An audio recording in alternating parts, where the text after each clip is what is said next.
I'm a 28-year-old woman, and I've been married to my husband, Ben, who's 32, for 3 years now. We first met at our mutual friend Sarah's wedding.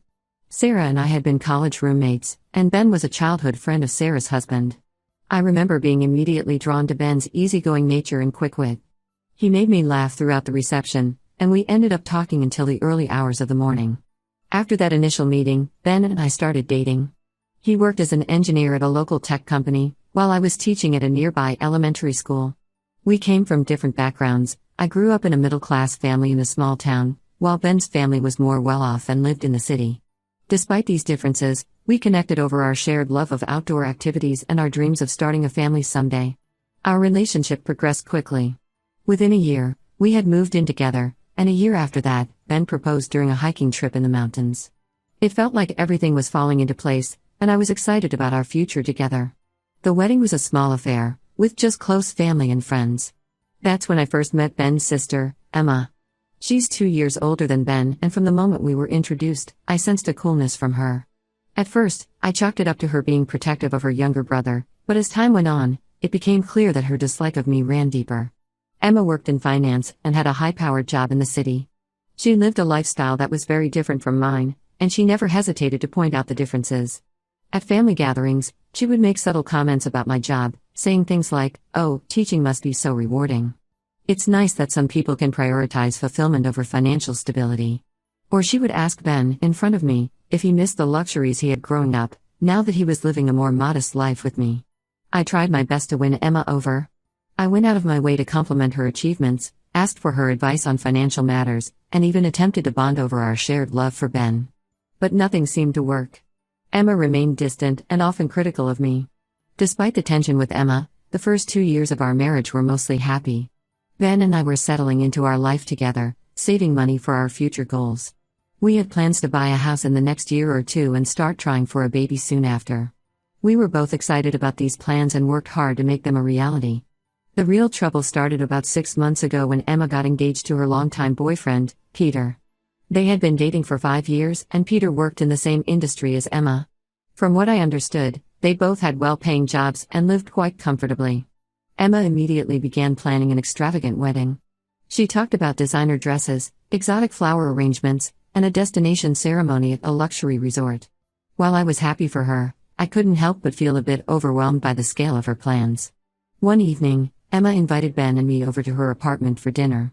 After the meal, she brought up the topic of her wedding. She explained that she and Peter had their hearts set on a particular venue, but it was more expensive than they had initially budgeted for. Then, she turned to us and said, "That's why I wanted to talk to you both.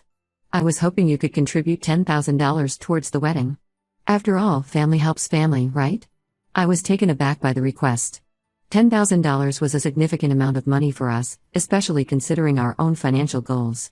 I tried to explain this to Emma as gently as possible, saying that while we were happy for her, we had been saving for our own future and couldn't afford such a large contribution. Emma's face immediately darkened. She turned to Ben and said, "I can't believe this. We're talking about my wedding day here. Don't you want it to be perfect?" Ben looked uncomfortable, caught between his sister and me. I suggested that perhaps we could help in other ways, like assisting with DIY projects or helping to coordinate vendors. But Emma wasn't interested. She accused me of being selfish and not understanding the importance of family. The dinner ended on a sour note, with Emma barely speaking to me as we left. On the drive home, Ben was quiet. When I asked him what he thought about Emma's request, he said he understood where I was coming from but also felt bad about not being able to help his sister. We agreed to look over our finances again to see if there was any way we could contribute something, even if it wasn't the full amount Emma had asked for. Over the next few weeks, Emma's behavior towards me worsened. She would call Ben frequently, often when she knew he was home with me, and talk for hours about her wedding plans. If I answered the phone, she would barely acknowledge me before asking to speak to Ben. At family gatherings, she would make pointed comments about how some people prioritize family while others are too focused on themselves. I tried to stay out of it as much as possible, hoping that Ben would handle the situation with his sister. I didn't want to come between them, but I also felt that Emma's behavior was unfair and manipulative. Then, about a month after the dinner at Emma's, I noticed that Ben had become distant. He stopped discussing our financial plans with me and seemed preoccupied.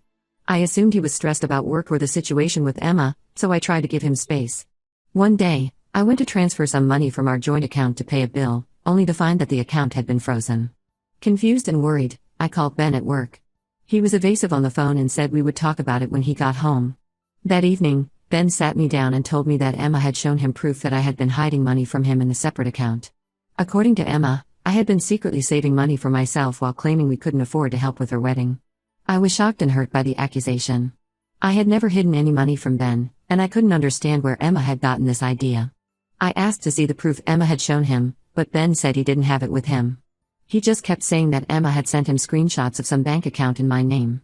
I tried to show Ben our financial statements, proving that all our money was accounted for, but he seemed reluctant to look at them. He kept saying that Emma wouldn't lie about something like this and that he needed time to process everything. Feeling betrayed and frustrated, I decided to stay with a friend for a few days to give Ben some space and to clear my own head. As I packed a bag, I couldn't help but wonder how our relationship had come to this point, and what Emma's true motivations were in driving this wedge between us. Update 1. It's been about 3 weeks since I left our home to stay with my friend, Lisa. These weeks have been some of the most challenging and confusing of my life. When I first arrived at Lisa's apartment, I was in a state of shock. I couldn't believe that Ben, the man I had built a life with, could so easily believe his sister over me. For the first few days, I kept expecting my phone to ring, for Ben to call and tell me it had all been a misunderstanding. But the call never came. I threw myself into my work at the school, staying late to grade papers and plan lessons, anything to keep my mind occupied. Lisa was incredibly supportive, offering a listening ear whenever I needed to talk and giving me space when I needed to be alone. After a week of silence, I finally reached out to Ben. I sent him a text asking if we could meet and talk. His response was brief and noncommittal, saying he was busy with work but would let me know when he was free. Another week passed before he finally agreed to meet. We decided to meet at a neutral location, a small coffee shop halfway between our house and Lisa's apartment. When I saw Ben walk in, my heart sank. He looked tired and stressed, with dark circles under his eyes. As he sat down across from me, I realized this was the first time in our relationship that I felt like I was sitting across from a stranger. I started the conversation by asking him how he was doing. He shrugged and said he was managing. When I asked about work, he gave short, one-word answers. It was clear he wasn't interested in small talk. Finally, I brought up the reason for our meeting. I asked him if he had had time to think about the situation and if he was ready to look at our financial records together. Ben's response surprised me. He said he had already looked into it and discovered that Emma's proof wasn't as solid as he had initially thought. It turned out that when Ben tried to verify the bank account Emma had shown him, the bank had no record of any account under my name. When he confronted Emma about this, she claimed that the account was in my maiden name and that I had opened it years ago before we got married. I was relieved that Ben had finally started to question Emma's story, but I was also frustrated that it had taken him this long to do so. I asked him why he hadn't come to me first with this information. His response was that he still wasn't sure what to believe. I couldn't hold back my frustration any longer. I told Ben that I felt betrayed not just by his sister's lies, but by his willingness to believe them without giving me a chance to defend myself. I reminded him of our years together, of the trust we had built, and asked him how he could throw that away based on some screenshots his sister had shown him. Ben sat there in silence for a long moment. When he finally spoke, his words cut deep. He said, "Even if Emma's story isn't true, you shouldn't have refused to help her with the wedding. She's my sister, and family should come first." I was stunned. After everything that had happened, after Emma's lies had been exposed, Ben was still defending her. I tried to explain again why we couldn't afford to give Emma the money she wanted, how it would set back our own plans for our future. But Ben didn't seem to be listening. As our conversation went on, it became clear that this wasn't just about the money anymore. Emma had managed to plant seeds of doubt in Ben's mind about our relationship, and those doubts had taken root. Ben started bringing up other issues, times when he felt I had been controlling with our finances, or instances where he thought I had put my needs before his family's. I left the coffee shop feeling more hopeless than ever. It seemed that no matter what I said or did, I couldn't compete with the influence Emma had over Ben. I realized that this wasn't just about Emma wanting money for her wedding, she had been trying to undermine our relationship from the beginning. Over the next few days, I learned that Emma had been busy spreading her version of events to the rest of Ben's family. Ben's parents, who had always been kind to me, suddenly became distant. They stopped inviting me to family dinners, and when I did see them, they were polite but cold. Ben's cousins, who I had gotten close to over the years, started avoiding me at social gatherings. I overheard snippets of conversations where my name was mentioned along with words like secretive and greedy. It felt like my entire world was crumbling around me. What hurt the most was that Ben did nothing to defend me. When I asked him to talk to his family, to tell them the truth about Emma's lies, he said he didn't want to get involved. He claimed he was trying to stay neutral, but to me, his silence felt like a betrayal. As the days turned into weeks, I found myself questioning everything about our relationship. Had I been naive to think that Ben and I could build a life together when his loyalty to his sister was so strong? Had Emma seen something in me from the beginning that made her dislike me, something that Ben was only now starting to see? I'm still staying at Lisa's apartment, unable to face the idea of returning to a home where I no longer feel welcome or trusted. Ben and I talk occasionally, but our conversations are strained and awkward. I feel like I'm losing him, and I'm not sure if our marriage can survive this. I've started seeing a therapist to help me process everything that's happened. She's helping me work through my feelings of betrayal and anger, and to figure out what I want for my future. Right now, I'm not sure if that future includes Ben. Part of me wants to fight for our marriage, to prove to Ben and his family that Emma's accusations are false. But another part of me wonders if it's worth fighting for a relationship where trust has been so thoroughly broken. I'm left questioning not just my marriage, but my own judgment. How could I have been so wrong about the person I thought I knew better than anyone else in the world? Update 2. It's been a few months since my last update, and I finally have some answers about what's been going on. The truth came out in a way I never expected, during a family dinner that I had been reluctant to attend. Ben had been trying to convince me to come to his parents' house for their monthly family dinner. I had been avoiding these gatherings, feeling unwelcome and judged by his family. But Ben insisted, saying it was important for us to present a united front. Against my better judgment, I agreed to go. The dinner started off tense. Emma was there with her fiancé, Peter, and she barely acknowledged my presence. Ben's parents were polite but distant, and I could feel the weight of unspoken accusations in the air. We made it through the main course with stilted small talk, everyone carefully avoiding any mention of Emma's upcoming wedding or the financial situation. It was during dessert that things finally came to a head. Emma started talking about her wedding plans, pointedly mentioning how certain things had to be scaled back due to unexpected budget constraints. She looked directly at me as she said this, and I felt my patience snap. I put down my fork and asked Emma outright why she had lied to Ben about me having a secret bank account. The room went silent. Ben's parents looked confused, and Peter seemed uncomfortable. Emma's face flushed red, but she quickly composed herself and denied knowing what I was talking about. That's when I turned to Ben and asked him to tell everyone about the fake bank statement Emma had shown him. Ben hesitated, looking torn, but finally he spoke up. He explained about the screenshots Emma had sent him, and how the bank had confirmed that no such account existed. Emma's facade cracked. In a moment of what seemed like panic, she blurted out, "Okay, fine. I made it up. Are you happy now?" The room erupted into chaos. Ben's parents started asking questions, Peter looked shocked, and Ben just sat there, stunned. Through tears of frustration and anger, Emma admitted that she had fabricated the whole story about the secret bank account. She said she felt desperate after we refused to give her the money for her wedding.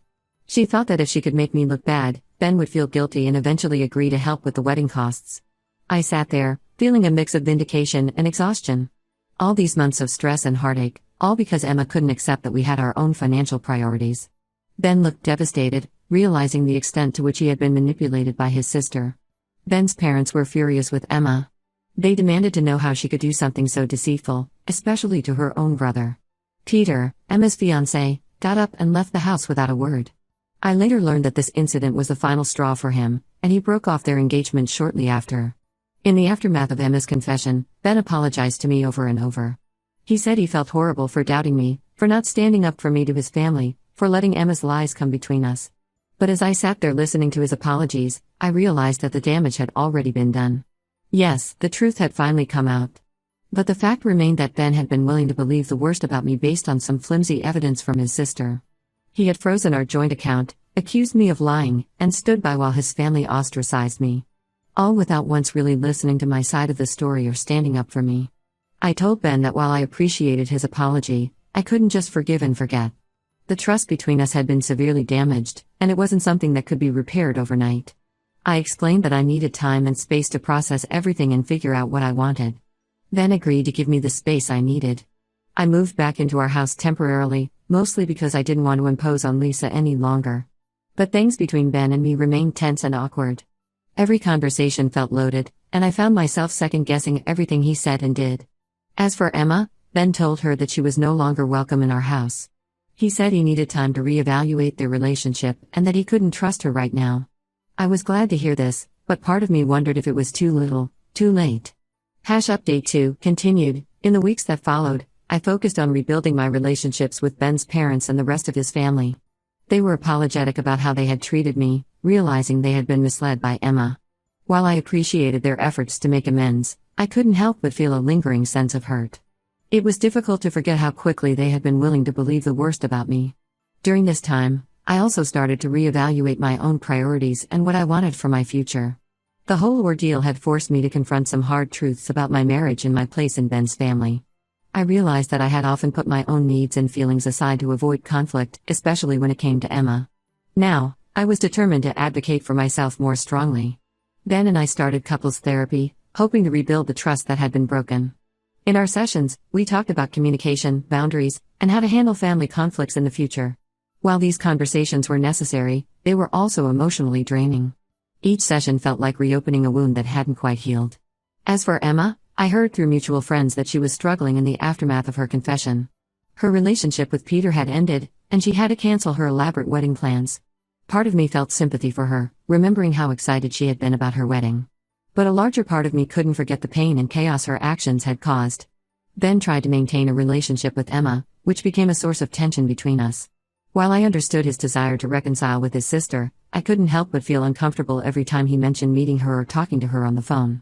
It felt like a reminder of how easily he had taken her side over mine.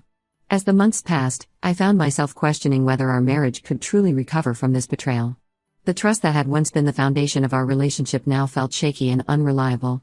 I often caught myself wondering if Ben would choose his sister over me again if a similar situation arose in the future. Update 3 It's been 6 months since my last update, and I've made a decision that I never thought I'd have to make. I'm ending my marriage to Ben. This wasn't an easy choice, and it's one that I've agonized over for months. But in the end, I realized it was the right thing to do for my own well-being and happiness. After Emma's confession, Ben and I tried our best to rebuild our relationship. We continued with couples therapy, had long talks about our future, and even went on a weekend getaway to try and reconnect. But despite these efforts, I couldn't shake the feeling that something fundamental had changed between us. The final straw came when I discovered that Ben had been secretly meeting with Emma behind my back. I found out when I overheard him on the phone, making plans to meet her for coffee. When I confronted him about it, he admitted that he had been seeing her regularly for the past month. Ben tried to justify his actions by saying he was just trying to keep the peace within the family. He said he felt torn between his loyalty to me and his love for his sister. But to me, this felt like another betrayal. We had agreed to be transparent about our interactions with Emma, and Ben had broken that promise. This discovery made me realize that Ben would always prioritize his relationship with Emma over our marriage.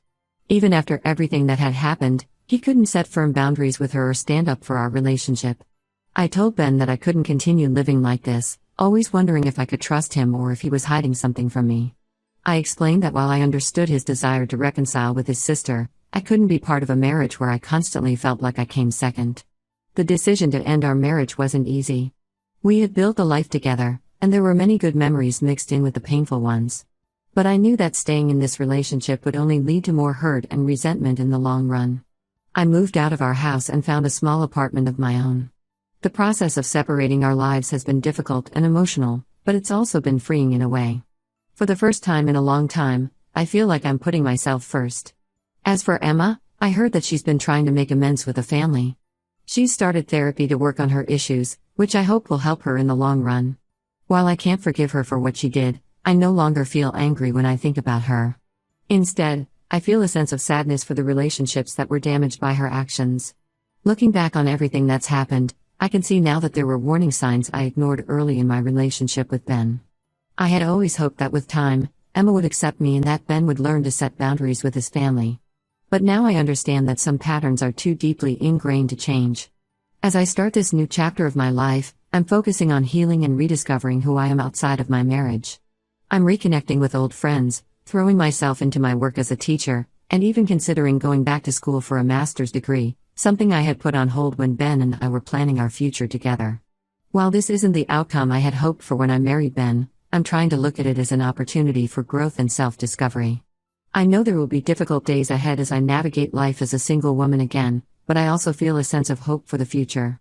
If there's one thing I've learned from this experience, it's the importance of standing up for yourself and not compromising your self-worth for anyone, not even family. I hope that by sharing my story, others might recognize similar patterns in their own relationships and have the courage to address them before it's too late. For now, I'm taking things one day at a time and looking forward to building a future on my own terms.